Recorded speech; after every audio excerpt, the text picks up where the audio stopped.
Ooh, I bet that was embarrassing. If you were going to tell a story about your life, I'm sure you'd leave that out. If you're a scholar, this is called embarrassing testimony, and it's one of the proofs that scholars use to be able to see if an ancient document is telling the truth about a certain event.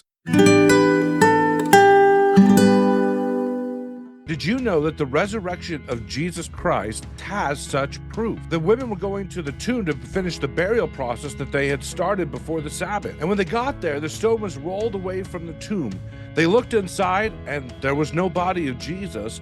And in fact, two angels told them that Jesus had resurrected. And so the women went back to the apostles and told them of these events, and the apostles didn't even believe them. It says in Luke chapter 24, verse 9, returning from the tomb, they reported all these things to the 11 and to all the rest. Mary Magdalene, Joanne, Mary, the mother of James, and the other women with them were telling the apostles these things. But these words seemed like nonsense to them, and they did not believe the women. Peter, however, got up and ran to the tomb.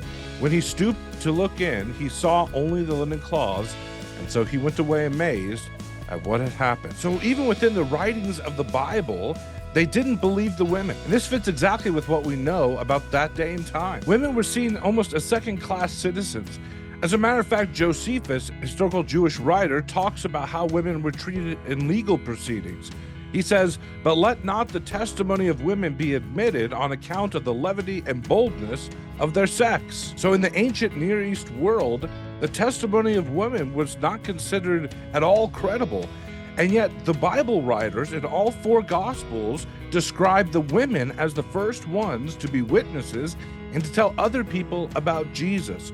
And as we saw, even the apostles didn't believe him. So why would the apostles leave this detail in when they're writing the biography of Jesus? This embarrassing testimony strengthens the validity of the resurrection, that it was an actual historical event, and that it is worth your time and my time in investigating more about Jesus and his resurrection and what it means for you and I.